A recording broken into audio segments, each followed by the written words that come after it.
31শে December রাত 12টা 1 মিনিটের সময় বাংলাদেশের শহর সমূহে বাজি পোড়ানো শুরু হয়। কথা ঠিক কিনা? আমি জিজ্ঞেস করতে চাই, এটা কি খ্রিস্টানের দেশ? জোরে বলেন, এটা কি খ্রিস্টানের দেশ? অবশ্য আমাদের দেশে খ্রিস্টান, হিন্দু, বৌদ্ধ যারা আছে তারাও আমাদের নাগরিক, সন্দেহ নাই। কিন্তু এই দেশ হচ্ছে পৃথিবীর দ্বিতীয় বৃহত্তম মুসলিম দেশ। খ্রিস্টানেরা নববর্ষ উদযাপনের জন্য বাজি পোড়াক, ফুর্তি করুক, যা মোল্লায় তাই করুক, কিন্তু একজন মুসলমান এই নববর্ষ উদযাপনের জন্য বাজি পোড়াতে পারে না, বোমা ফুটাতে পারে না, ফুর্তি করতে পারে না। কোন মানে নাই, জাস্টিফিকেশন নাই। এটা যদি করা হয় আপনি খ্রিস্টানদের গোলামি করছেন, এটাই প্রমাণিত হবে। পয়লা বৈশাখ নববর্ষ উদযাপন করা হয় আমাদের দেশে। আজ 2-4 বছর ধরে শুরু হয়েছে পয়লা বৈশাখ উদযাপন করা।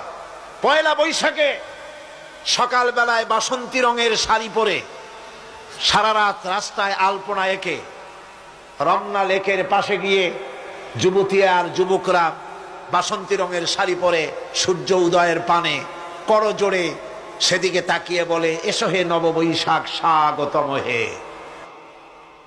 বৈশাখও বলে, বাবাজিরা আমারে ডাকতেছো? ওয়েট এন্ড সি, অপেক্ষা করো, আসতেছি।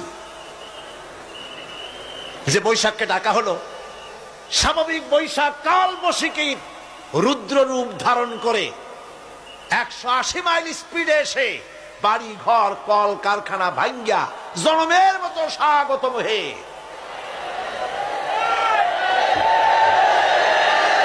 এরপর রাজনৈতিক নেতৃবৃন্দ এবং বুদ্ধিজীবী, ছাত্রছাত্রী, শিক্ষক, এক শ্রেণীর শিক্ষক বৃন্দ মঙ্গল প্রদীপ জ্বালিয়ে দিনের সূচনা করেন।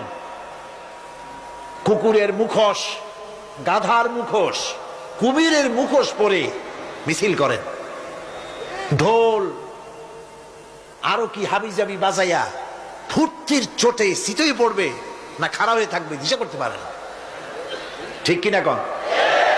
আমি জিজ্ঞেস করি, পয়লা বৈশাখের সাথে উদযাপন, নববর্ষ উদযাপনের সাথে মুখোশ পরার সম্পর্ক কি?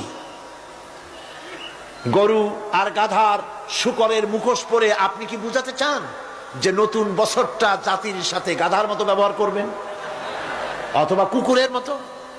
নাউযুবিল্লাহি মিন যালিক। মুসলমানদের জন্য জায়েজ নাই, হারাম হারাম।